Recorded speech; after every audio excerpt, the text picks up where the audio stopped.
여러분, 혹시 이런 경험 해보신 적 있으신가요?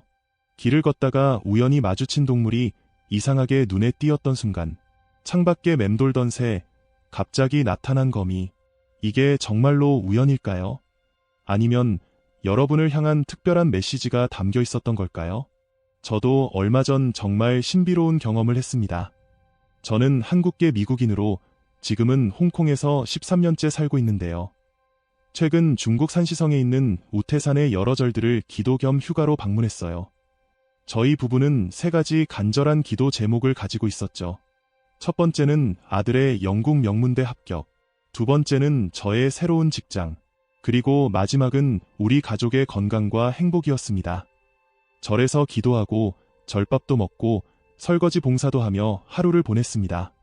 그런데 호텔로 돌아와 호텔 사장님과 담소를 나누고 있던 그때 나비 한 마리가 제 손 위에 앉았습니다. 갑작스러운 일이어서 놀라 손을 움직이니 바로 날아가더군요. 바로 그 순간 헤드헌터에게서 전화가 왔어요. 좋은 자리가 있는데 인터뷰를 보시겠어요? 라는 연락이었죠. 그 뒤로 저는 인터뷰들을 잘 진행하고 있고 그 회사에서 저를 긍정적으로 평가하고 있다는 걸 느끼고 있어요. 그리고 며칠 전에는 아들이 영국 명문대에 최우수 성적으로 최종 합격했다는 연락을 받았습니다. 저는 이 모든 순간이 단순한 우연이 아니라고 확신했어요. 혹시 여러분도 비슷한 경험을 해보신 적 있나요? 어떤 동물이 눈앞에 나타났을 때 마치 나에게만 특별한 메시지를 전하는 것처럼 느껴졌던 순간 말이에요. 너무 의미심장해서 그냥 지나칠 수 없었던 그런 순간들. 사실 동물들은 단순히 자연의 일부가 아닙니다. 오랜 세월 동안 전 세계 여러 문화에서 영적인 상징으로 여겨져 왔어요.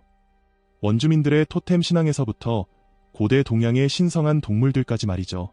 특히 여러분의 인생에서 큰 변화나 깨달음을 맞이하는 시기에는 특정 동물들이 반복적으로 나타나곤 합니다. 그리고 그 모습은 때론 미묘하면서도 심오하게 다가오죠. 이건 단순히 시적인 순간이 아닙니다. 자연 세계가 여러분의 내면 변화를 비추며 보내는 강렬한 메시지일 수도 있어요.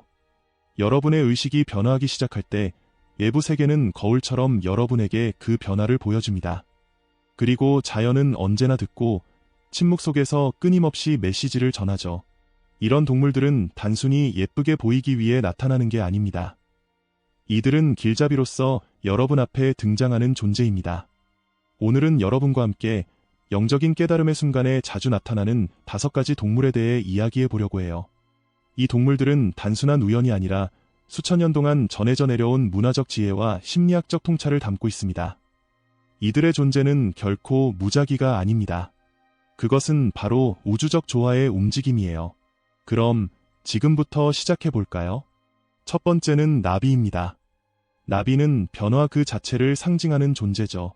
변화를 이렇게 완벽하게 표현하는 생명체가 또 있을까요? 고대 그리스에서는 나비를 영혼과 연결지었고 아메리카 원주민들은 나비를 변화를 가져오는 존재로 여겼습니다. 오래전부터 나비는 재탄생과 내면의 깨어남을 나타내는 상징으로 여겨졌어요. 특히 감정적으로 힘든 시기나 인생의 큰 전환점을 맞이할 때 나비가 자주 나타난다면 그것은 단순한 우연이 아닐 수 있습니다. 나비는 이렇게 말하고 있는 겁니다. 이제 과거의 너는 사라지고 새로운 너로 태어날 때야. 나비의 변신 과정, 애벌레에서 번데기, 그리고 날개를 단 존재로의 변화는 우리의 영적인 여정을 그대로 닮아 있습니다. 그런데 많은 사람이 간과하는 부분이 하나 있어요. 이 놀라운 변신 과정 뒤에는 반드시 완전한 해체라는 단계가 따른다는 사실이죠. 번데기 속에서 애벌레는 말 그대로 자신을 완전히 분해합니다. 자신의 몸을 녹여내고 상상세포라는 새로운 구조로 재구성하죠. 이 과정은 단순한 변화가 아닙니다. 죽음에 가까운 상태를 겪은 후에야 새로운 생명으로 거듭나는 여정이에요. 심리학자 칼 융도 이를 개별화 과정이라 부르며 진정한 나로 거듭나는 것은 죽음과 재탄생의 과정과 같다고 했습니다. 고통스럽고 불확실하지만 반드시 거쳐야 할 길인 거죠. 나비는 우리가 더 이상 필요 없는 정체성을 벗어던지는 순간 나타납니다. 그것이 오래된 역할이든 관계든 신념이든 말이에요. 나비의 아름다움은 단지 외형에서 오는 것이 아닙니다. 그것은 여러분이 오래된 번데기에서 나와 새로운 삶으로 완전히 도약하라는 조용한 초대장이에요. 혹시 요즘 들어 나비가 자꾸 눈에 띄나요? 그렇다면 스스로에게 이렇게 물어보세요. 내가 붙들고 있는 것 중에 더 이상 나를 성장시키지 못하는 것이 무엇일까? 이 질문의 답이 여러분에게 다음 메시지를 가져다 줄지도 모릅니다. 두 번째는 개미입니다. 개미는 우리에게 뿌리부터 다시 시작하라는 메시지를 전해주는 존재죠. 나비의 가볍고 화려한 아름다움과는 정반대로 개미는 땅에 발을 딛고 살아가는 소박하면서도 끈기 있는 생명체입니다. 그런데 이 겸손한 생명체가 자연에서 가장 놀라운 건축가 중 하나라는 사실 알고 계셨나요? 남아메리카와 서아프리카의 여러 원주민 전통에서는 개미를 인내, 질서, 그리고 공동체적 목적의 상징으로 여깁니다. 만약 영적인 성장의 과정에서 개미가 집안이나 중요한 장소에 자주 나타난다면 그것은 여러분에게 이렇게 말하는 것입니다. 너의 기초를 다시 세워야 할 때야. 개미는 여러분의 정신적 성장이 지속되려면 육체적, 감정적 구조가 제대로 정렬되어야 한다고 알려줍니다. 외부 세계의 혼란은 내면의 혼란을 반영하는 경우가 많으니까요. 생물학자 E.O. 윌슨은 개미를 초유기체라고 불렀습니다. 개미가 하나의 유기체처럼 협력하고 움직이는 놀라운 능력을 가지고 있기 때문이죠. 영적으로도 이는 공동체와 공유된 목적의 중요성을 상징합니다. 여러분의 삶에 개미가 자주 나타난다면 그것은 삶을 단순화하고 일상을 정리하며 혼자 너무 많은 짐을 짊어지고 있지 않은지 돌아보라는 신호일 수 있습니다. 혹시 지금 새로운 무언가를 만들어가고 있나요? 하지만 그 기초가 단단히 다져지지 않았다면요? 개미는 이렇게 말합니다. 서두르지 말고 천천히 너의 비전을 명확히 하고 신중히 걸음을 내디뎌라. 영적인 여정은 항상 불꽃 같은 통찰이나 극적인 순간으로 시작되지 않습니다. 오히려 질서, 겸손, 그리고 보이지 않는 곳에서의 꾸준한 노고로 시작하는 경우가 많죠. 세 번째는 새입니다. 새는 세상과 세상을 잇는 메신저로 여겨져 왔죠. 고대 이집트에서는 새가 영혼을 상징하며 사람의 머리를 가진 새로 묘사되었습니다.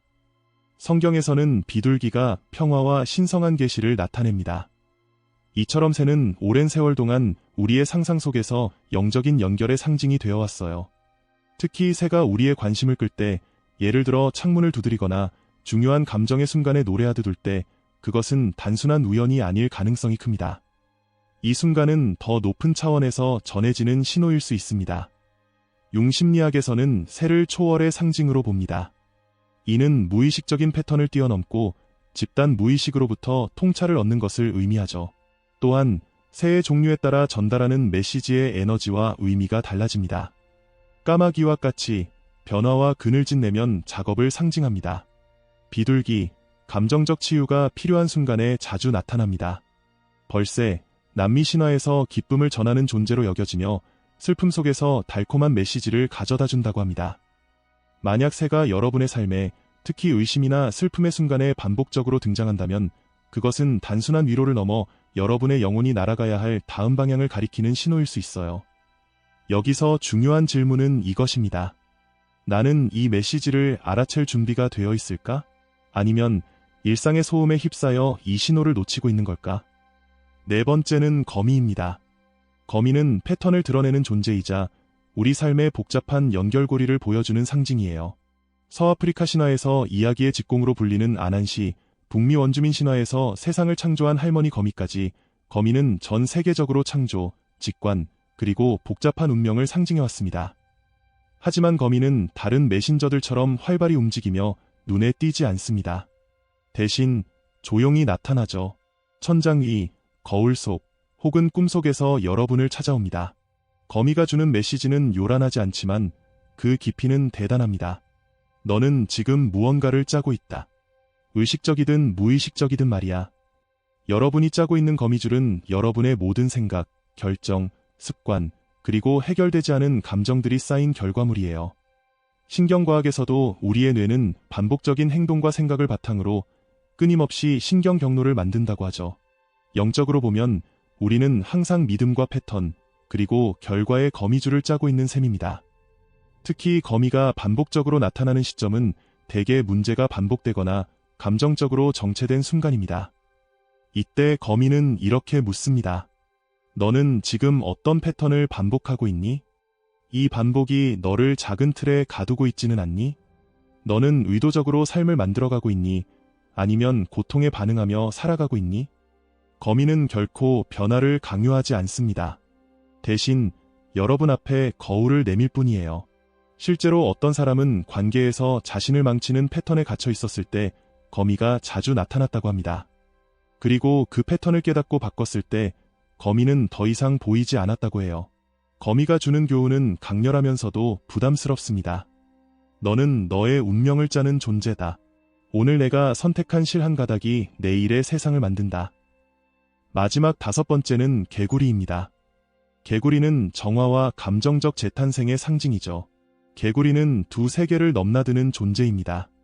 물속과 땅 위 두 영역을 자유롭게 오가며 변화, 감정의 정화, 그리고 재탄생을 나타냅니다. 샤머니즘에서는 개구리가 정화 의식과 연결되며 마음속 깊이 쌓인 감정적 짐을 내려놓는 존재로 여겨집니다. 중국 문화에서도 개구리는 내적 조화가 가져오는 행운을 상징하죠. 만약 개구리가 예상치 못한 곳에서 혹은 감정적으로 격한 순간이 지나고 나타난다면 그것은 단순한 우연이 아닙니다. 이는 여러분에게 보내는 영적인 호출이에요. 너의 내면의 물, 즉 감정의 세계를 정화할 때가 됐어. 우리가 겪은 트라우마, 슬픔, 말하지 못한 진실은 몸에 고스란히 남아있습니다. 심리학자들이 종종 말하듯 해소되지 않은 감정은 신체적, 정신적 무게로 자리 잡죠. 하지만 개구리는 답을 들고 오는 존재가 아닙니다. 대신 여러분이 불편함과 대면하게 만듭니다. 그것은 폭풍우 같은 감정의 소나기가 지나간 뒤 고요 속에 서 있는 여러분 앞에 나타납니다. 다음에 무엇을 해야 할지 알 수 없는 그 순간 개구리의 점프는 이렇게 말합니다. 이제 놓아줄 시간이다. 개구리는 여러분이 더 이상 필요 없는 것을 내려놓고 정화할 수 있도록 초대합니다. 그 방법은 각자 다를 수 있습니다. 의식적인 의뢰, 눈물을 통해 혹은 진솔한 자기 고백으로요. 개구리가 가르치는 가장 중요한 교훈은 이것입니다. 항복은 포기가 아니다. 그것은 진정한 당신이 나올 수 있는 길을 정리하는 것이다. 그리고 해방의 순간이 지나가야만 여러분이 갈 길이 선명하게 드러납니다. 나비, 개미, 새, 거미, 개구리. 이 5 동물은 단순히 신화나 상징에 그치지 않습니다. 이들이 여러분의 삶에 나타나는 순간은 오래된 신호입니다. 잠재의식, 영혼, 그리고 여러분을 둘러싼 자연이 보내는 암호화된 메시지죠. 나비는 변화를 일깨웁니다. 개미는 새로운 영혼을 담을 안정된 기반을 요구합니다. 새는 신성한 목소리를 기억하라고 속삭입니다. 거미는 반복되는 패턴을 비추어 줍니다. 개구리는 감춰둔 상처를 치유하고 해방하라고 말합니다. 이들은 단순한 신호가 아닙니다. 이들은 삶의 통과 의뢰입니다. 만약 이 5 동물이 여러분의 삶 어느 순간에 함께 나타난다면 그것은 단순한 우연이 아닙니다. 그것은 여러분이 영적인 깨어남, 재정렬, 그리고 진정한 나로 돌아가는 과정에 있다는 강력한 신호입니다. 여러분, 이 순간은 결코 우연이 아니에요. 이 순간은 여러분의 준비 상태를 보여줍니다. 이제 질문은 단 하나입니다. 나는 이 신호를 받아들일 준비가 되었는가? 삶을 무감각하게 흘려보내는 대신 진정한 변화를 맞이할 준비가 되셨나요? 우주는 끊임없이 여러분에게 말을 걸고 있습니다. 그리고 지금 그 메시지를 들을 시간입니다. 스스로에게 이렇게 선언해보세요. 나는 마침내 듣고 있습니다. 이 문장은 여러분의 영혼을 깨어나게 할 시작점이 될 겁니다. 아직 구독하지 않으셨다면 아레볼루션 채널을 구독하고 알림을 켜주세요. 여러분의 삶을 바꿀 메시지를 놓치지 마세요. 이 영상은 단순히 영감을 주는 데서 끝나지 않을지도 모릅니다. 하지만 그것은 여러분이 받아들일 준비가 되었을 때만 가능합니다. 신호는 계속 말하고 있습니다. 그리고 여러분, 이제 들을 준비가 되어 있습니다. 이것이 여러분의 깨어남이 되기를 진심으로 바랍니다. 저는 알씨였습니다. 다음 영상에서 다시 만나요.